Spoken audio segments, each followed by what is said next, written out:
나를 향한 아버지의 입맞춤, 이런 제목으로 함께 말씀의 은혜를 나눕니다. 우리가 오늘 함께 읽은 성경의 말씀은 예수님이 말씀하신 비유 가운데 하나죠. 가장 익숙하고 또 널리 알려진 이야기입니다. 예수 믿지 않는 사람들도 오늘 이 비유의 말씀을 다 잘 압니다. 누구의 이야기죠? 탕자의 이야기입니다. 주인공이 누굽니까? 여러분, 제가 어릴 때 성탄절이 되면 주일학교에서 발표했던 선곡들 가운데 가장 많이 기억에 남는 것이 두 가지가 있습니다. 하나는 예수님의 탄생을 축하하는 동방박사들의 이야기고, 또 하나는 돌아온 탕자 이야기입니다. 주인공 탕자 역할 했던 분들 혹시 계십니까? 저는 이 주인공 탕자 역할도 해봤어요. 이 아련한 옛 추억이 살포시 이렇게 되살아 나는 것 같습니다. 그런데 여기서 잠시 여러분, 오늘 이 탕자 이야기 속에 우리가 지금까지 신앙생활을 하면서 잘못 알고 있는 성경의 두 가지 오해를 좀 바로잡았으면 좋겠습니다. 아니, 탕자 이야기 수도 없이 들어왔는데 무슨 오해가 있겠습니까? 하시는 성도들도 계실지 모르지만, 많은 성도들이, 특별히 우리나라 많은 성도들이 탕자 이야기 속에서 예수님이 말씀하시고자 하시는 탕자 이야기의 핵심 의도를 놓치면서 신앙생활을 하는 걸 봅니다. 혹시 오늘 저와 여러분 가운데 지금까지 신앙생활하면서 내가 이 탕자 이야기를 오해한 채 살아왔다면 바른 시각으로 다시 회복되고 전환되는 기회로 삼으시길 간절히 소망합니다. 오늘 첫 번째, 여러분, 탕자 비유에 대한 두 가지 오해. 첫 번째는요, 탕자 이야기 속의 주인공이 누구냐 하는 겁니다. 여러분, 예수님의 이 비유 속에 등장하는 탕자 이야기 속의 진짜 주인공이 누굽니까? 탕자입니까? 많은 성도들이 오랜 세월 신앙생활을 하면서 추호의 의심의 여지도 없이 이 비유 속에 등장하는 주인공이 탕자라고 생각합니다. 저도 어린 시절부터 그렇게 생각을 했었습니다. 탕자가 아버지 재산 다 챙겨서 집을 나갔다가 허랑방탕한 세월 끝에 모든 것을 다 탕진하고 결국 자신의 잘못을 깨닫고 아버지께 돌아왔다는 이야기. 우리도 탕자처럼 과거의 모든 잘못을 돌이켜서 아버지께 돌아가야 한다는 그런 이야기 정도로 우리가 알고 있습니다. 그런데 여러분, 예수님이 말씀하신 이 탕자 이야기 속의 주인공은 탕자가 아니라 바로 탕자의 누구? 아버지라는 사실을 여러분 분명히 알고 계셔야 합니다. 예수님이 이 비유를 말씀하신 의도는 탕자가 돌아왔다는 이것도 물론 중요하지만, 정작 예수님이 하고 싶어 하셨던 말씀은 그 탕자를 애타게 기다리고 또 기다리신 아버지가 계셨고, 그리고 그 탕자를 기꺼이 사랑으로 맞아주신 그 아버지 이야기를 하고 싶어 하셨던 겁니다. 그리고 그 아버지가 바로 오늘 저와 여러분이 믿고 섬기는 하나님 아버지라는 사실을 우리에게 말씀하고 싶은 겁니다. 두 번째 오해가 있는데요, 탕자 이야기 속에 탕자가 있어요, 없어요? 없다는 사실을 여러분 기억하셔야 됩니다. 아니, 목사님, 이 얘기 속에 분명히 탕자가 있잖아요. 아버지 재산 받아서 다 털어먹은 이놈의 탕자가 분명히 있는데 왜 없냐고. 여러분, 우리가 자꾸 습관적으로 오랜 세월 탕자 하다 보니까요, 이 비유를 탕자의 비유로 오해합니다. 그러나 성경 누가복음 15장에 등장하는 이 얘기 속에 아무리 꼼꼼하게 눈 4개로 찾아봐도 탕자는 등장하지 않습니다. 탕자라는 단어 자체가 없어요. 다만 잃어버린 아들만 있을 뿐입니다. 우리나라는 오래전부터 탕자의 비유, 탕자 이야기라고 했지만 성경 어디에도 탕자 이야기는 없어요. 다만 잃어버린 아들만 존재할 뿐입니다. 그러면 왜 우리가 자꾸 이 아들을 탕자 이렇게 부릅니까? 우리가요, 이 성경 예수님의 비유를 바라보면서 자꾸 세상적인 관점에서 이 아들을 바라보기 때문에 탕자라고 얘기하는 겁니다. 자꾸 맏아들의 입장에서, 탕자의 형의 입장에서 탕자를 바라보니까 탕자 하는 거예요. 여러분, 탕자의 형인, 이 둘째 아들의 형인 맏아들이 자기 동생을 바라보는 관점이 어디에 나옵니까? 30절에 보면 잘 나옵니다. 우리 30절 함께 읽습니다. 시작. 아버지의 살림을 창녀들과 함께 삼켜버린 이 아들이 돌아오매 이를 위하여 살찐 송아지를 잡으셨나이다. 여러분, 맏아들의 눈에 보인 자기 동생은 어떻습니까? 아버지의 살림을 창녀들과 함께 삼켜버린 아들입니다. 그러니까 형의 입장에서 바라본 탕자는 그야말로 탕자일 수밖에 없어요. 그저 방탕한 아들입니다. 그저 탕자입니다. 그런데 여러분, 한 가지 질문해 볼까요? 아무리 못난 자식이라도 매일 도박하고 노름하고 창녀들과 가산을 탕진하고 그렇게 엉망으로 살아도 그 못난 자식을 사랑하는 부모의 눈에는 그 사람이 어떻게 보입니까? 그저 내 아들인 거예요. 여러분, 맞습니까? 여러분, 부모의 입장에서 보면 이야기가 달라지는 거예요. 형의 입장에서 보면 탕자일지 모르지만 부모에게는 내 눈에 넣어도 안 아픈 그저 내 아들이라는 겁니다. 불쌍한 내 아들이에요. 그가 무엇을 했든지, 어떤 사고를 쳤든지, 어떤 잘못을 했든지, 심지어 사람을 죽인 자식이라 할지라도 여전히 부모에게는 한없이 아픈 내 자식이고 불쌍하고 안타까운 그런 내 아들인 거 맞아요, 틀려요? 맞아요. 우리가 이 예수님의 이 비유를 부모의 입장에서 바라보지 않고 세상적인 관점에서 자꾸 바라보니까 탕자 하는 겁니다. 세상 사람들을 아무리 탕자라고 손가락질할지 몰라도 내 손으로 낳고 기른 그 아들은 부모에게 있어서만큼은 그래도 소중한 내 새끼입니다. 맞습니까? 그러므로 여러분, 이 비유 속에 등장하는 둘째 아들은 세상 사람들 보기에는, 심지어 형이 보아도, 같은 형제가 보기에도 영락없이 탕자일지 모르지만 아버지에게 있어서는 반드시 다시 되찾아야 하는 소중한 내 아들인 것을 믿으시기 바랍니다. 그래서 우리가 가진 성경에 이 비유의 맨 위에 소제목이 어떻게 적혀 있나요? 맨 위에 소제목 우리 함께 읽겠습니다. 시작. 잃은 아들을 되찾은 아버지 비유, 이렇게 나오죠. 성경학자들이 참으로 똑바르게 올바르게 제목을 붙여놨어요. 탕자의 비유가 아닙니다. 어떤 아들이요?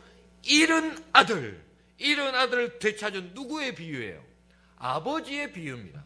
이것은 탕자의 비유가 아니라 아버지의 비유예요.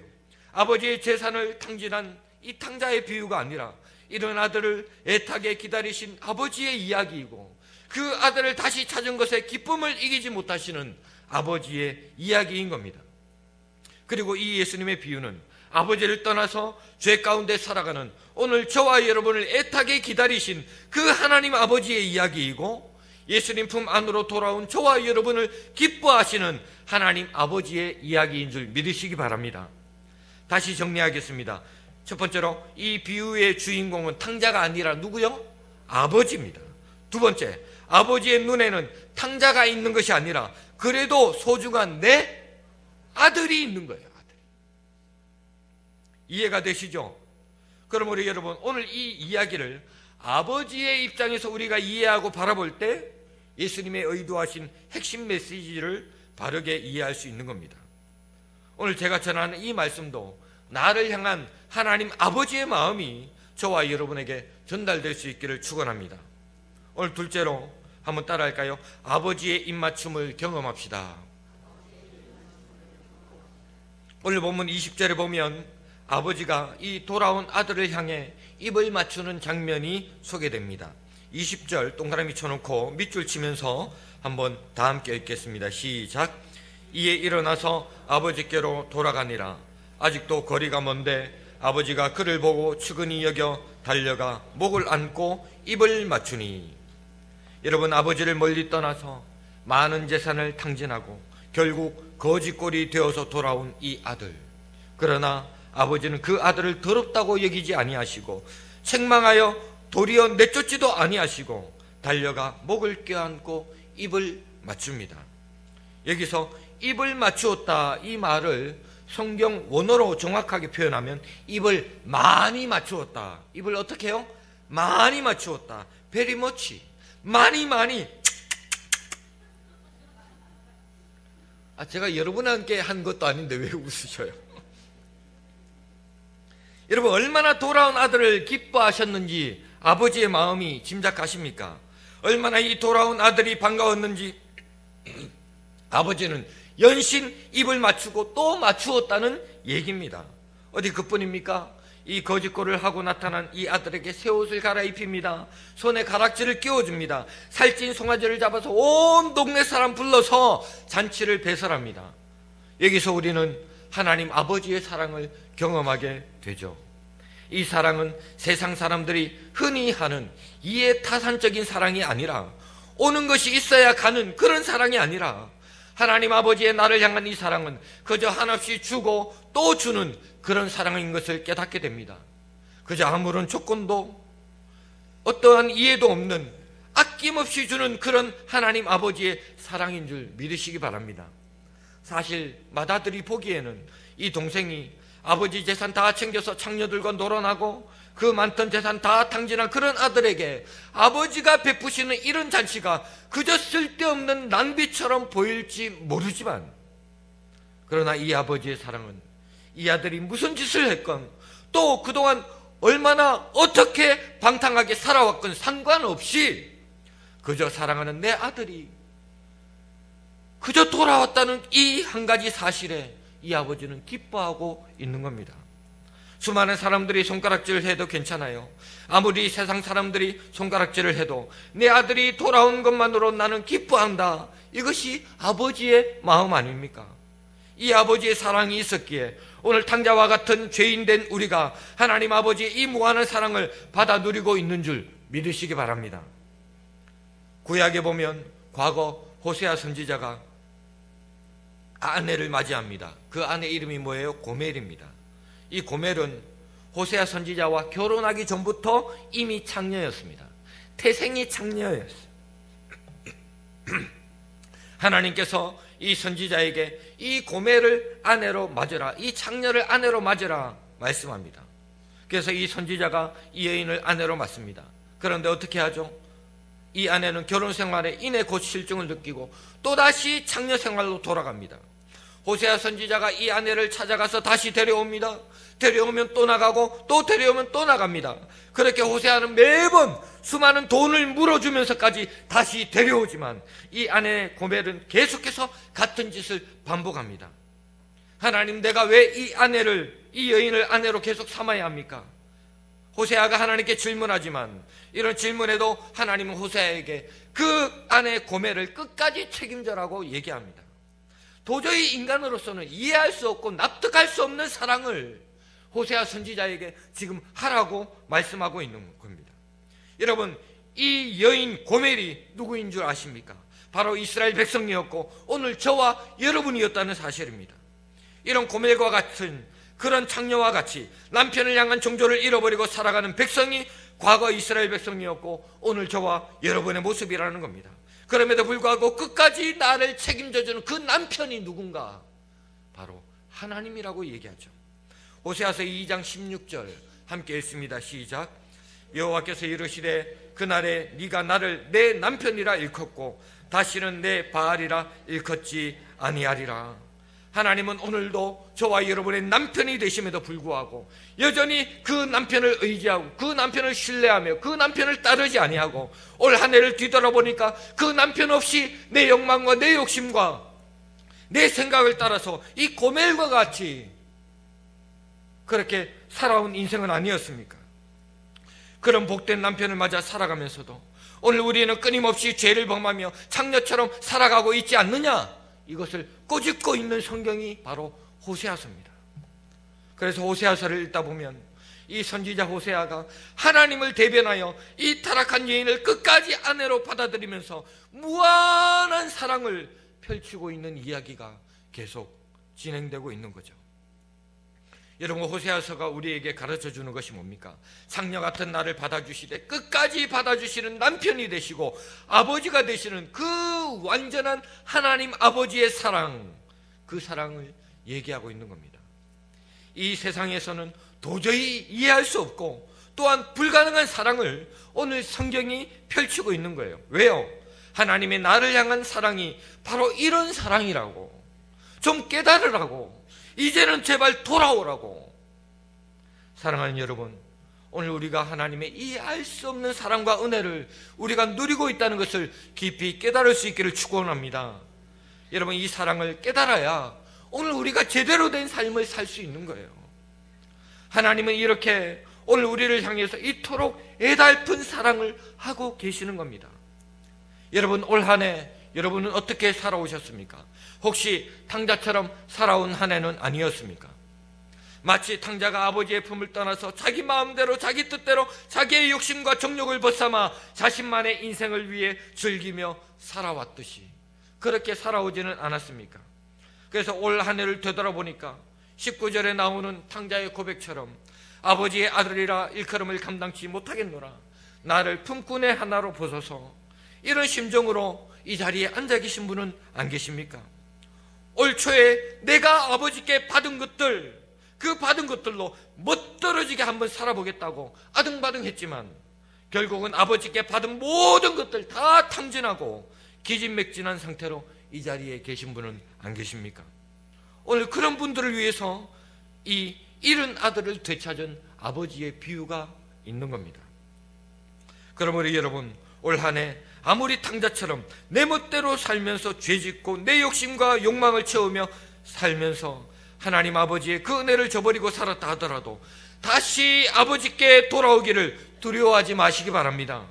어떠한 죄인이라도 회개하고 돌이켜 주님 앞에 돌아오면 아버지 되신 주님은 오늘 우리를 반겨주시고 과거를 묻지 아니하시고 용서해 주시는 줄 믿으시기 바랍니다. 이사야서 1장 18절을 우리 함께 읽어보겠습니다. 시작. 여호와께서 말씀하시되 오라, 우리가 서로 변론하자. 너희의 죄가 주홍 같을지라도 눈과 같이 희어질 것이요 진홍같이 붉을지라도 양털같이 희게 되리라. 아멘. 올 한 해 돌아보니 나의 죄가 주홍같이 붉습니까? 다시금 모든 죄를 자백하고 회개하며 돌아오는 자녀에게 하나님 그 죄를 씻어주시는 줄 믿으시기 바랍니다. 그러므로 여러분, 올 한 해를 결산하는 이 시점에서 죄악된 생활 청산하고 다시금 아버지 앞에 나아가 여러분 회개와 순종으로 오늘 우리의 삶의 옷깃을 여민다면 우리 하나님 아버지는 그의 거룩한 입맞춤으로 우리를 반겨 맞아주실 줄 믿습니다. 사랑하는 여러분, 오늘 본문에 보면 이 아버지의 거룩한 입맞춤이 구체적인 행동으로 표현되고 있는 걸 봅니다. 오늘 본문에 보니까 아버지가 그를 보고 측은히 여겨. 우리 20절 한 번 더 읽습니다. 20절 다 함께 시작.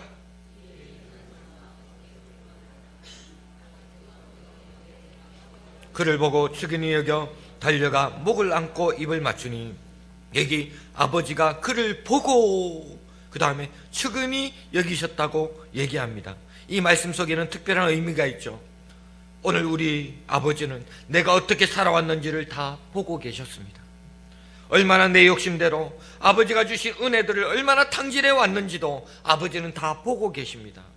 그리고 그런 내 삶을 진심으로 참회하고 회개하는 내 모습 또한 보고 계십니다.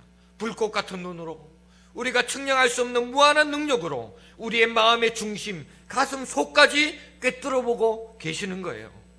그런 아버지가 오늘 나를 이 한 해를 결산하는 이 시점에서 애틋한 마음으로 측은히 우리를 여기시면서 가슴 깊은 사랑과 긍휼로 나를 바라보고 계십니다.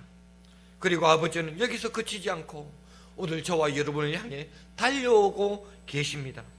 20절 보니까 그를 보고 측은히 여겨 달려가 목을 안고 입을 맞추니, 지금 당자는 어깨가 축 처진 채로 아버지 집으로 걸어갑니다. 그런데 아버지는 그 먼 거리에서도 아들인 것을 즉각적으로 알아보고 그를 향해 뛰어갑니다. 측은히 여겨 달려가. 그리고 어떻게 합니까? 목을 끌어안고 입을 맞춥니다. 지난 한 해 동안 우리네 살아온 인생 보십시오. 마치 탕자와 같이 돼지우리 냄새가 가득 배어있고 더러운 오물로 가득한 내 얼굴임에도 불구하고 아버지는 나를 품에 끌어안고 이 더러운 입술에 연신 입을 맞추고 계시는 겁니다. 탕자의 심정으로 다시 아버지의 품으로 돌아온 이 불쌍한 영혼을 아버지는 측은히 여기며 반기고 계시는 거예요. 여러분, 이 아버지가 바로 저와 여러분이 돌아갈 바로 하나님 아버지인 줄 믿으시기 바랍니다. 올 한 해 그동안 잘 살아오셨나요? 여러분의 올 한 해는 참으로 아버지의 마음을 기쁘게 해드리는 한 해였습니까? 혹시 올 한 해 참으로 살기가 어려웠던 분들은 안 계십니까? 아버지가 나에게 주신 건강, 올 한 해 아버지가 나에게 주신 물질, 재능, 가정과 직장, 나에게 주신 직분과 은사, 이런 좋은 아버지의 재산 다 챙겨서 받아가지고 오늘 저와 여러분 올 한 해를 어떻게 사셨습니까? 혹시 아버지가 주신 그 모든 재산들 받아서 내 욕심 채우느라고 그렇게 아둥바둥 살다가 빈털터리로 이 자리에 와 계신 분은 안 계십니까? 어깨 처진 모습으로 내 가슴 쓸어내리면서 내 모습이 이게 뭐야? 내가 진짜 아들 맞는가? 이런 심정으로 초라하게 아버지 앞에 고개를 떨구고 계신 분은 없습니까? 혹시 그런 분들이 계시다면 다시금 아버지의 품에 안겨서 그분의 따스한 사랑을 경험할 수 있기를 예수님의 이름으로 간절히 축원합니다. 사랑하는 여러분, 당신이 어떤 모습임에도 불구하고 아버지는 여전히 당신을 사랑하고 계시고 회복되길 원하는 소중한 자녀로 바라보고 계신다는 사실을 잊지 마시기 바랍니다. 여러분, 오늘 우리가 다시 아버지의 품으로 돌아가기만 한다면 우리 아버지는 당자의 모든 고통과 아픔과 서름도 다 벗기시고 새 옷을 입히고 잔치로 오늘 우리를 동일하게 맞아주실 줄 믿으시기 바랍니다. 여러분, 말씀 맺으면서 영상 하나를 함께 보면서 하늘 아버지의 마음을 함께 느끼는 시간 되었으면 좋겠습니다. 영상을 함께 보시죠.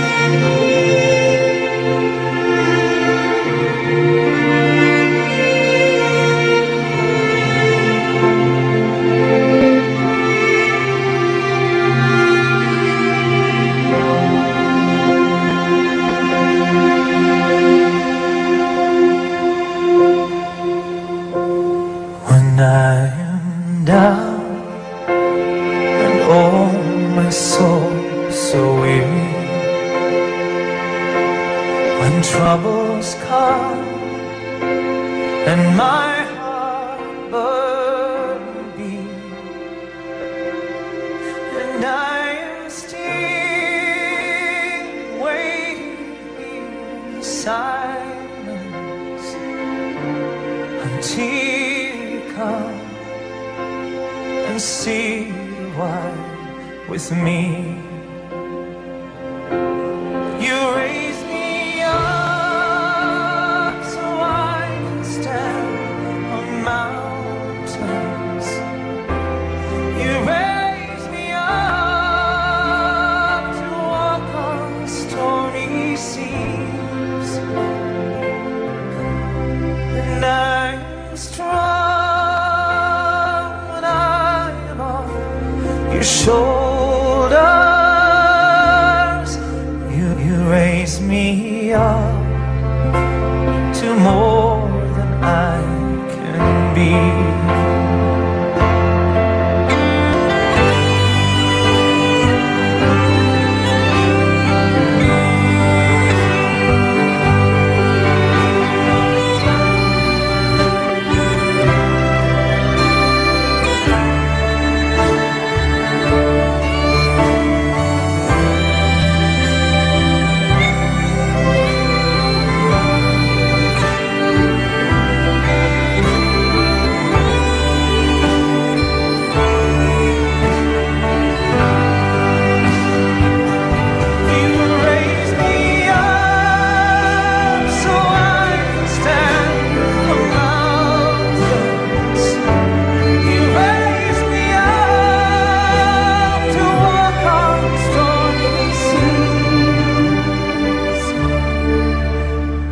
I am strong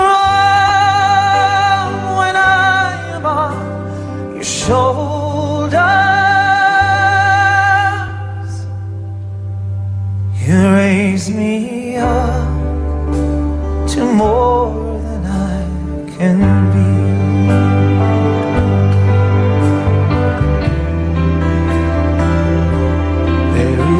no life without its hunger.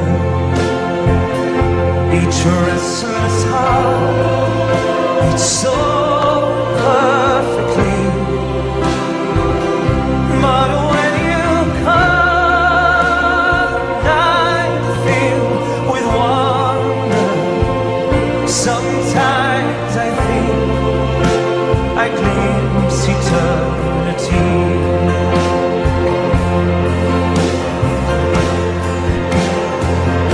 You raise me up so I can stand on mountains. You raise me up to walk on stormy seas.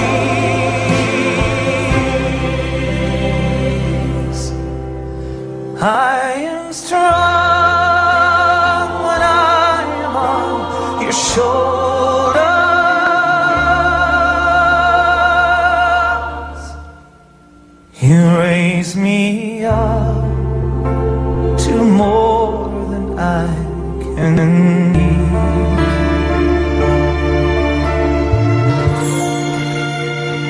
You raise me up to more than I can be.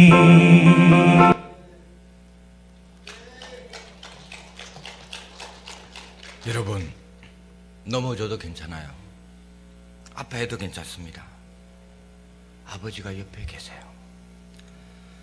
지난 한 해 그동안 많이 괴롭게 살아오지는 않았습니까? 인생에 살아온 다리의 힘줄이 끊어지는 아픔을 겪으며 그렇게 고통스러워하지는 않았습니까? 여러분, 후회와 한숨과 절망만 남아 계십니까? 아버지의 품은 모든 것들을 다 감싸는 은혜가 있는 줄 믿으시기 바랍니다. 내 아픔도 고통도 좌절도 다 알고 계시고 먼저 달려오셔서 나를 안아주길 원하시고 입맞춤으로 나를 환영하시는 분이 아버지인 줄 믿으시기 바랍니다. 저와 여러분의 끊어진 다리에 버팀목이 되기를 원하시고 또 다른 다리가 되어주기를 우리 아버지는 원하고 계세요. 여러분, 우리 인생의 마라톤에서 끝까지 함께 경주하길 원하십니까? 고통을 이기며 끝까지 인생의 경주를 완주하기 원하십니까? 그렇다면 아버지의 사랑을 기억하시기 바랍니다.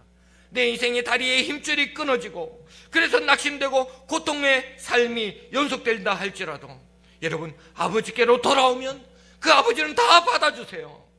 2019년이란 보이지 않는 새로운 한 해를 앞두고 다시금 내가 있어야 할 그 자리, 아버지 집에 머물러야 할 그 자리로 돌아와서 아버지가 주시는 은혜와 사랑을 다시 한 번 더 누리며 진정한 아들로 받아주시는 그 아버지의 축복을 마음껏 경험하는 은혜가 있기를 예수님의 이름으로 간절히 축원합니다. 우리가 주신 말씀